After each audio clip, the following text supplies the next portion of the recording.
नौजवान इस्लाम ও পর্দার আড়ালে বসে থাকা আমার মা ও বোনেরা, মুহতারাম সামিঈন ওয়া হাজিরিন জালসা, এখন প্রায় রাত্রি 12টা। আমি আমার তাজরবার কথা বলি আপনাদের একটা। আলহামদুলিল্লাহ, ভারতবর্ষের এমন কোন ডিস্ট্রিক্ট বা এমন কোন জায়গা নাই, বিশেষ করে কিছুটা বাদে, যেখানে আলহামদুলিল্লাহ আমার প্রোগ্রাম হয়নি বা আমি যাই না।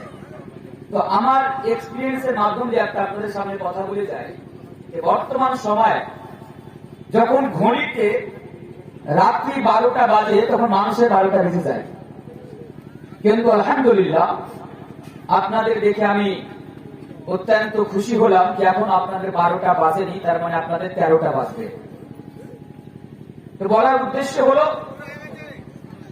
যে আপনারা এতক্ষণ ধরে এখানে বসে রয়েছেন, আমি আপনাদের এই মূল্যবান সময়টিকে নষ্ট করব না, এই ভরসা, এই আশা আপনারা আমার উপরে রাখতে পারেন। আজকে ইনশাআল্লাহ তাআলা আপনাদের সামনে কোরআন এবং সহি আহাদিসকে সামনে রেখে এবং বাস্তবকে সামনে রেখে আজকে যে বিষয়টি নিয়ে আমি আপনাদের সামনে আলোচনা করব, সে বিষয়টির নাম হচ্ছে, এটা হিডিং বিষয়, যাতে আপনাদের বুঝতে অসুবিধা না হয়। যারা দাঁড়িয়ে আছেন বসে যান, ইনশাআল্লাহ তাআলা সারা জীবন আপনার কাজে লাগবে। হয়তো জালসা আপনি প্রত্যেক দিন পেয়ে যাবেন, এই জালসা আপনি প্রত্যেক বছর পেয়ে যাবেন, কিন্তু হতে পারে আমি আপনাদের পাবো না আর আপনারাও মাওলানা তানভীর আলমকে পাবেন না। তাই আপনারা একটু ধৈর্য ধরে বসুন, আপনারা বসে যান। যে বিষয়টি নিয়ে আজকে আমি আপনাদের সামনে আলোচনা করব, সে বিষয়টি হচ্ছে উম্যান অ্যান্ড ইসলাম, নারী এবং ইসলাম। এই বিষয়টি নিয়ে আজকে আমি আপনাদের সামনে কেন আলোচনা করব, একটা প্রশ্ন হতে পারে। আপনি আমাকে প্রশ্ন করতে পারেন যে মাওলানা তানভীর আলম সাহেব, আপনি এত দূর থেকে এসে এত রাত্রে আমাদের সামনে এই বিষয়টি নিয়ে আপনি কেন আলোচনা করতে চান? আপনি যদি চাইতেন আরো ইসলামের মধ্যে অনেকগুলো বিষয় ছিল, নামাজ, রোজা, হজ, যাকাত ইত্যাদি ইত্যাদি, আপনি এই বিষয়গুলোর উপরে আলোচনা করতে পারতেন। তবে এই বিষয়টির উপরে কেন আলোচনা করতে চান, কেন আলোচনা করতে চায়? যদি এটা আপনার প্রশ্ন হয়, তাহলে আমার উত্তর হবে এর দুটি কারণ। আমি এই বিষয়টি নিয়ে কেন আলোচনা করতে চাই, আমি এই বিষয়টি নিয়ে কেন আলোচনা করতে চাই, তার দুটি রিজন, দুটি সবব, দুটি উজুহাত আর দুটি কারণ। প্রথম নম্বর কারণ হচ্ছে, আমার বিষয়টি আলোচনা করার ফার্স্ট কারণ বা ফার্স্ট রিজন হচ্ছে আজকে বর্তমানে এই ভারতবর্ষের মাটিতে কিছু কুলাঙ্গার রয়েছে। মামা চাই, মাফ চাই, দুঃখ নেবে না, তারা কুলাঙ্গারি করি, কারণ তারা কোনো রিলিজনকে মানে না। কিছু লোক রয়েছে, মদখোর, বিড়িখোর, সিগারেটখোর, এই ধরনের কিছু লোক রয়েছে যাদের অন্তরে শুধু ইসলামের জন্য বুগজ, হাসাদ আর দুশমনি ছাড়া আর কিছু নাই তাদের অন্তরে। আজকে তারা সোশ্যাল মিডিয়ার বিভিন্ন প্ল্যাটফর্মে এসে তারা বলছে, ট্রেন্ড চালাচ্ছে এবং তারা বলছে ইসলাম নাকি নারীদের উপরে অন্যায় অত্যাচার করেছে, ইসলাম নাকি নারীদের অধিকারের হরণ করেছে, ইসলাম নাকি নারীদের উপরে বহু অন্যায় অত্যাচার করেছে। আজকে তারা সেটা বলে এবং আমরা যেগুলো সোশ্যাল মিডিয়ার মাধ্যমে বা সোশ্যাল মিডিয়ার প্ল্যাটফর্মের মাধ্যমে আমরা যেগুলো সেগুলো দেখতে পাই বা জানতে পারি। একটি কারণ, আজকে আমি আপনাদের মাধ্যম দিয়ে আজকে আমি এই পরগাছের মাটিতে বসে তাদেরকে বলে দিতে চাই, তাদেরকে মেসেজ দিয়ে দিতে চাই, যারা ইসলামকে বদনাম করার জন্য, যারা ইসলামকে রুসওয়া করার জন্য ইসলামের ব্যাপারে বলে ইসলাম নাকি নারীদের উপরে অন্যায় অত্যাচার করেছে, তাদেরকে বলে দিতে চাই। যার কারণে এই বিষয়টি আজকে আমি আপনাদের সামনে তুলে ধরলাম। আর দ্বিতীয় নম্বর কারণ হচ্ছে, আপনাদেরকে আমি একটু বুঝিয়ে দিতে চাই, কারণ অতি দুঃখের সাথে আজকে আমাদেরকে বলে যেতে হচ্ছে আমরা মুসলমান, আমরা মুসলমান, আমাদের ধর্ম হচ্ছে ইসলাম। অতি দুঃখের সাথে আমাকে বলে যেতে হচ্ছে আজকে আমাদের সমাজে, আমাদের বাড়িতে যে মেয়েরা রয়েছে, যে নারী রয়েছে, আমরা তাকে সে অধিকার দিতে পারিনি নারীদেরকে ইসলাম যা অধিকার দিয়েছে। বাবা হিসাবে একজন মেয়েকে সে অধিকার দিতে পারেনি, একজন মেয়ে যে অধিকার পাওয়ার প্রাপ্য, একজন ভাই হিসাবে বোনকে সে অধিকার দিতে পারেনি, যেই বোন অধিকার পাওয়ার প্রাপ্য একজন স্বামী হিসাবে নিজের স্ত্রীর সাথে 70 বছর ধরে 80 বছর ধরে সংসার করলাম, কিন্তু দুঃখের সাথে বলতে হচ্ছে স্ত্রীকে সেই মর্যাদা দিতে পারলাম না যে মর্যাদা ইসলাম স্ত্রীকে দিয়েছে। তারপরে আজকে দুঃখের বিষয়, আজকে যে মায়ের গর্ভ থেকে আমরা জন্ম নিয়েছি, যেই মায়ের পেটে আমরা 9 মাস 9 দিন ধরে থেকেছি, যেই মায়ের 2.5 বছর ধরে দুধ পান করেছি, যেই মা আমাদের ভালোর জন্য আমাদেরকে ভালো করে লালন পালন করার জন্য জানি না কত রকমের কষ্ট সহ করেছে, আজকে আমরা সেই মাকেও সেই অধিকার দিতে পারিনি যেই মা যে অধিকার পাওয়ার প্রাপ্য। যার ফলে আজকে আমি দুটি বিষয় আপনাদের সামনে নিয়ে এসেছি। ইনশাআল্লাহ তাআলা খুবই শর্টকাট টাইমের মধ্যে আমি আমার বিষয়টাকে আপনাদের সামনে ডিফাইন করার চেষ্টা করব ইনশাআল্লাহ তাআলা। আপনাদের আমার বাংলা কথা বুঝতে কি কোনো অসুবিধা হচ্ছে? আলহামদুলিল্লাহ। কেন? আমি একজন উর্দু ভাষী মানুষ, আমি একজন উর্দু ভাষী বক্তা, যেখানে যাই আমি উর্দুতে লেকচার উর্দুতে বক্তব্য রাখি, কিন্তু আপনাদের জন্য আজকে আমি বাংলায় আলোচনা করব। কারণ আমি যদি আমার ভাষাতে আলোচনা করি আপনাদের কথাগুলো একটু মাথার উপর দিয়ে চলে যাবে।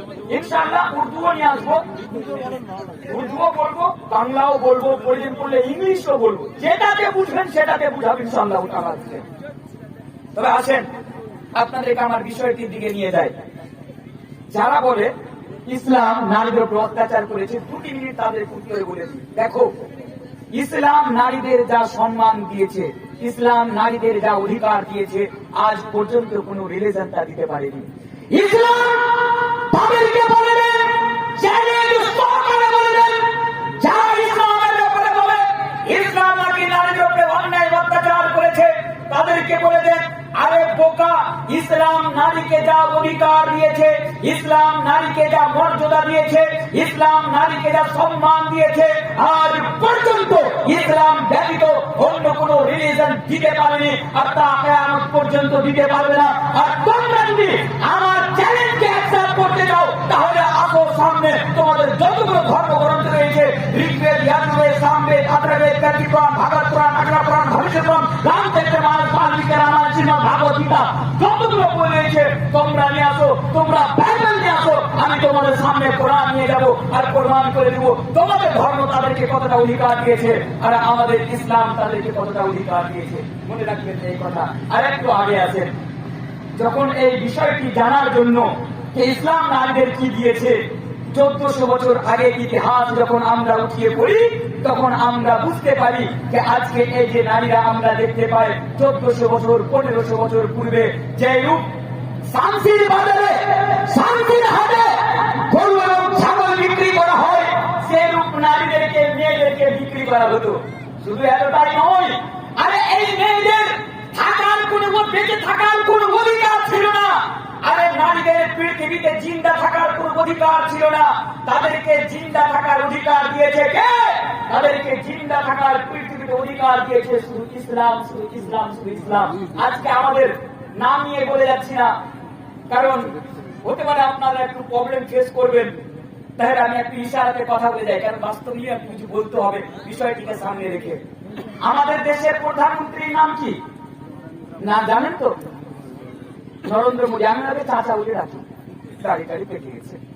তো এই চাচা, এর সরকার 2014 পরে নারা লাগিয়েছিল বেটি বাঁচাও বেটি পढ़ाओ। ये नारा हमारे देश के प्रधानमंत्री की पार्टी बीजेपी पार्टी आने के बाद उनकी तरफ से ये नारा लगाया गया कि बेटी बचाओ बेटी पढ़ाओ। কিছুদিন পূর্বে তো সাহেব চাচা আমার ভুল করে এটা বলে দিয়েছেন বেটি বাঁচাও বেটি পড়াও, মানে মেডিকেল লাইন মারো। আমি বলছি না, কোন রেকর্ড আমি অন ক্যামেরা বলে যাচ্ছি, উনি বলেছেন, উনার হচ্ছে এই কথা দেখিয়েছে। তাহলে এই কথাটা আমি কেন বললাম? এই বোকারা যারা একে মানে, এরা বলছে যে আমরাই তো নারীকে অধিকার দিয়েছি, আমরাই তো বলেছি বেটি বাঁচাও বেটি পড়াও, আজ পর্যন্ত কোন পার্টিতে নারা লাগায়নি। আরে শুনো, अरे तुमने तो 2014 के बाद नारा लगाया, इस्लाम ने 1400 साल पहले नारा लगाया।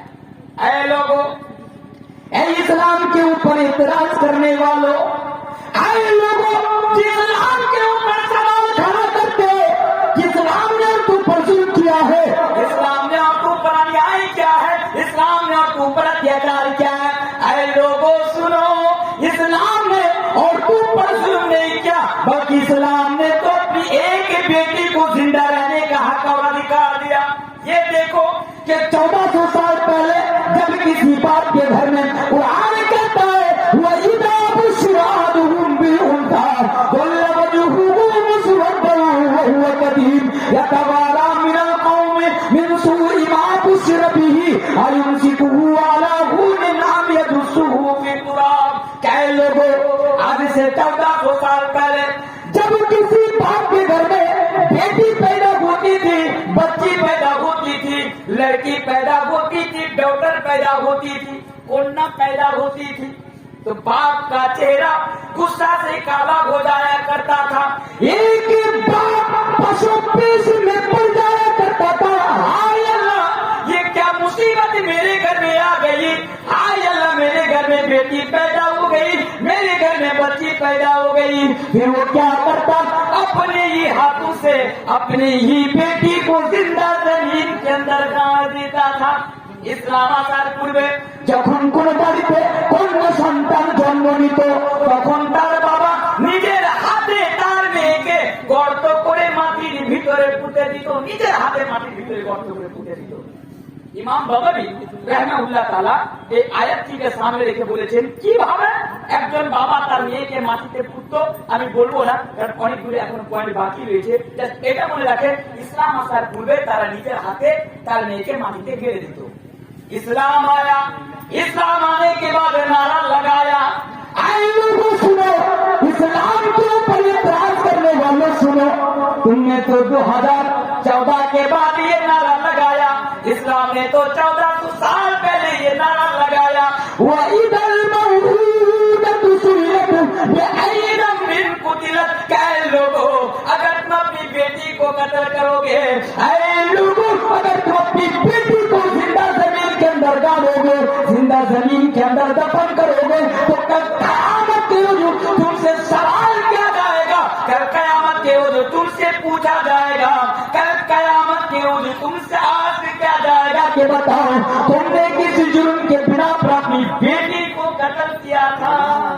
अल्लाह बोलছে তোমরা যদি কন্যা সন্তানকে হত্যা করো, কাল কিয়ামতের দিবসে তোমাদেরকে জিজ্ঞাসা করা হবে তোমরা কেন হত্যা করেছিলে। তাহলে নারা কে লাগালো? ইসলাম নারা লাগালো। এখানে একটা জিনিস আপনারা মনে রাখবেন, আমার সামনে অনেকজন লোক আছে, একটা কথা মনোযোগ দিয়ে মাথার ভিতরে ভরে দেন। মা বোন, একটু আপনারা কষ্ট করে আজকে শুনে যান।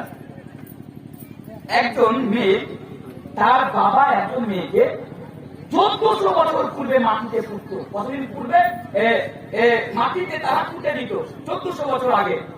ওই কাজটা কি এখন হয় না? হয়তো হয় না, হয়তো মুসলমানেরা করে না, মুসলমানেরাও তো করে। আমাদের মতো আপনাদের মতো নির্লজ্জ দাড়িওয়ালা মুসলমান এই পাপ থেকে আজকে বেঁচে নাই।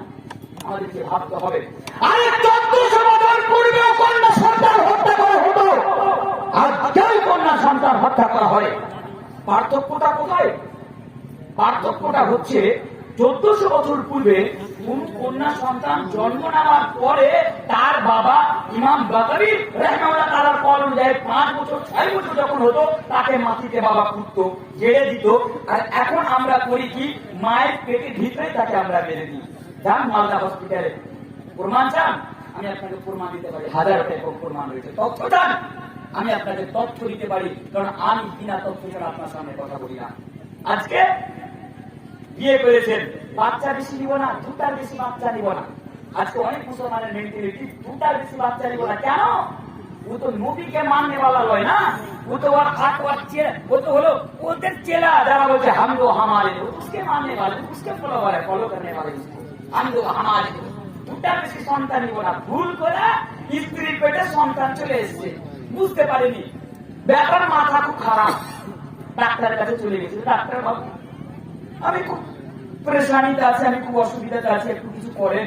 ডাক্তার বলছে কেন, কি হয়েছে?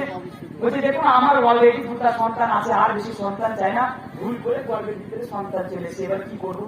ডাক্তার বলছে বোকা কোথায়, এর জন্য তোকে ভাবতে হবে, অপারেশন করে নে, খাল্লাস করে নে। একটা কথা, একটা মাসালা মনে রাখবেন, আমি আপনাদের সামনে ফতোয়া দিয়ে যাচ্ছি না, তবে মাসালাটা আপনারা মনে রাখবেন।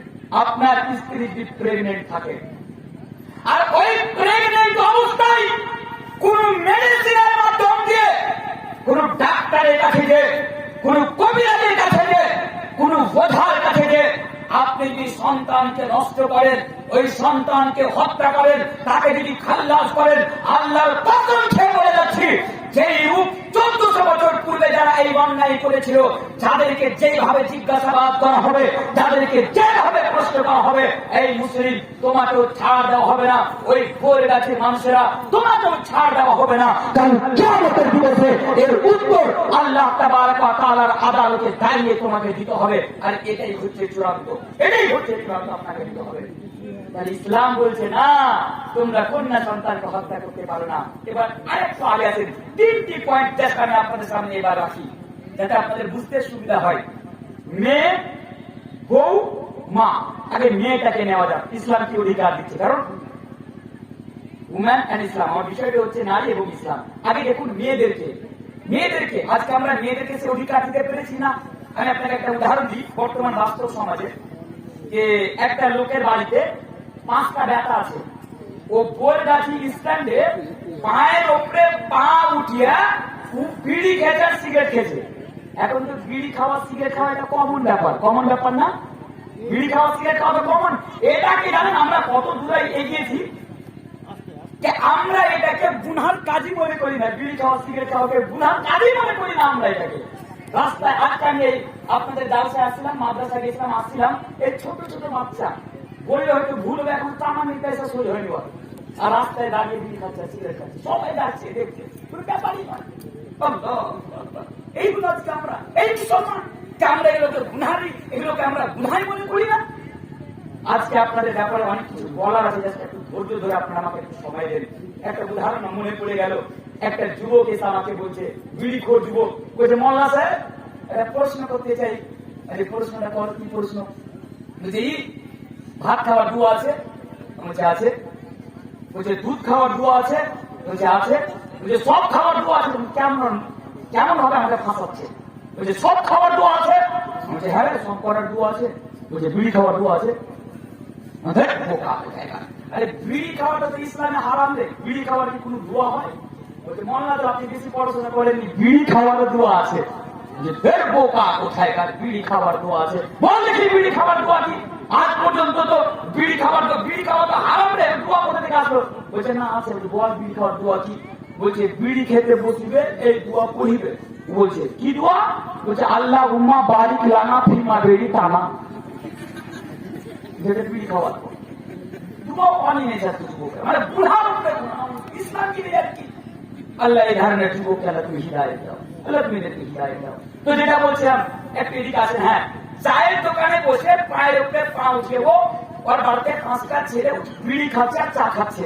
একটা হাজি সাহেব পড়াচ্ছি, মাদ্রাসার হাজি সাহেব, গ্রামের হাজি সাহেব জিজ্ঞাসা হচ্ছে, হাজি ভাই তোমার এত কিসে তুমি চায়ের দোকানে বসে একদম বিড়ি খাচ্ছ আর পায়ের উপরে পা উঠিয়ে তুমি চা খাচ্ছ? বলছে হাজি সাহেব আপনি জানেন না আমার 5টা বেটা। 5টা সমাজে আমাদের গ্রামে সোসাইটিতে যার 2টা বেটা 9টা লাঠি, 16টা বেটা আছে, তো ছোট না তুলে দেবো কি করবে? পাওয়ার খুব, পাওয়ার থামা যাবে না। সমাজে 6টা আর 10টা আর 15টা যদি ছেলে থাকে, এরকম চায়ের দোকানে বলছি। কেন বলছি? হাদিসটি বলার পরে আপনি বুঝতে পারেন, উদাহরণ দিয়ে আপনাকে বলে যাচ্ছি। তো ও এভাবে বলছে আমার 5টা ছেলে হাদিস সাহেব। বলছে তো কি হলো? বলছে দেখেন একটা ছেলে সৌদি আরবে থাকে, একটা ছেলে দুবাইয়ে থাকে, একটা ছেলে আমেরিকাতে থাকে, একটা ছেলে কাতারে থাকে, আর একটা ছেলে এই বাড়িতে থাকে হাই স্কুলের মাস্টার।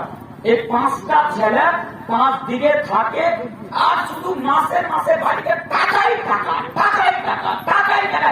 হাজি সাহেব আমার তো কোনো টেনশনই নেই, হাজি সাহেব আমার কোনো টেনশনই নেই।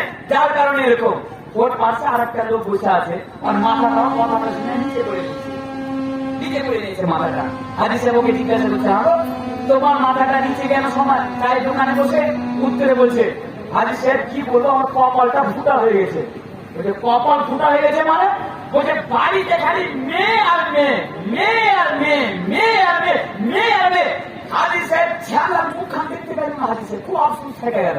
মানে বেটি তো পুরো ফোনটাই ভালো নাই, মানে বেটি যদি হয়ে যায় এর থেকে আর খারাপ জিনিস কিছু হতে পারে না। আসেন ইসলাম আপনার মেয়েকে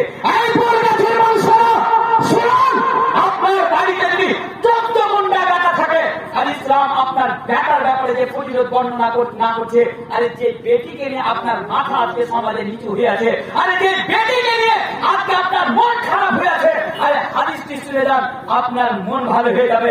আল্লাহ রাসূল জনাবে মুহাম্মদুর রাসূলুল্লাহ সাল্লাল্লাহু আলাইহি ওয়াসাল্লাম বলেছেন যে হাদিসটি বলতে যাচ্ছি, হাদিসটি হচ্ছে সহিহ মুসলিমের হাদিস। ইমাম মুসলিম রাহমাতুল্লাহ আলাইহি হাদিসটি সহিহ মুসলিমের মধ্যে নিয়ে আসেন। হাদিসটি কি? হাদিসটি এভাবে, ऐ लोगों, अगर तुम्हारे घर में बेटी हो तो सुनो। ऐ लोगों, अगर तुम्हारे घर में सिर्फ बेटियां हो तो इस हदीस को सुनो।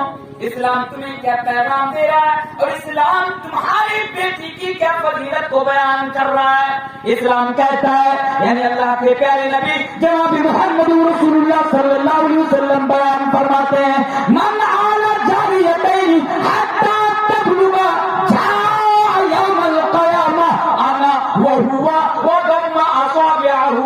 अल्लाह के नबी फरमाते हैं, ऐ लोगों, अगर तुम्हारे घर में 2 बेटी होगी और सही तरीके से अगर तुम उसको पाल लोगे, उसकी परवरिश कर लोगे, उसकी तरबियत कर लोगे, और यहाँ तक के हत्ता तबलुगा, तुम्हारी बेटी बड़ी हो जाएगी, तुम्हारी बेटी जवान हो जाएगी, तो अल्लाह के प्यारे नबी अपने उंगली के इशारे से ये बयान फरमा रहे हैं, ऐ लोगों कान खोल कर सुन लो, कल कयामत के रोज 2 बेटी के पालने वाले माँ बाप, 2 बेटी के पालने वाले वालिदैन मेरे साथ बिल्कुल ऐसे रहेंगे जैसे कि मेरी ये 2 उंगली आपस में लगी हुई है, जैसे कि ये 2 उंगली आपस में सटी हुई है, मिली हुई है। আল্লাহ রাসূল বলছেন, তোমার বাড়িতে দুটি বেটি থাকে, দুটি বেটি থাকে, ভালো করে তার যদি লালন পালন করে নেন, তাকে বোঝ না মনে করেন, ভারী না মনে করেন, হাত্তা তাবলুগা, সে কি জওয়ান হয়ে যায়, বড় হয়ে যায়, আল্লাহ রাসূল বলছেন তুমি কাল কিয়ামতের দিবসে আমার সাথে এইভাবে থাকবে। যেমন ভাবে এই দুটি লোক আপসে লেগে আছে, মিলে আছে, সেটা আছে, তুমি আমার সাথে এইভাবে থাকবে। আল্লাহু আকবার। বেটির ফজিলত বর্ণনা করা হয়েছে, ইসলাম বেটিকে কি দিচ্ছে। আরেকটি হাদিস, যে হাদিসটি এখন আপনাদের সামনে পড়বো, হাদিসটি সুনানে তিরমিজি ও অন্যান্য হাদিসের মধ্যে এই হাদিসটি আপনি এইভাবে পেয়ে যাবেন। আল্লাহ রাসূল এই হাদিসটিকে এইভাবে বলছেন, মান আলা জারিয়াতাইনি দাখালতু আনা বাহুল জান্নাত কাহাতাইন ওয়া আশারা বিউসবিআইহি। আল্লাহ রাসূল বলছেন, তোমার বাড়িতে দুটি বেটি থাকে, ভালো করে যদি তার লালন পালন করে নাও, তুমি জান্নাতে প্রবেশ করবে। আল্লাহু আকবার, সুবহানাল্লাহ পড়বেন না? আরে শুনুন, আপনার বাড়িতে বেটি থাকলে আল্লাহর রাসূল বলেন সেই হাদিস যে আপনি জান্নাতে প্রবেশ করবেন।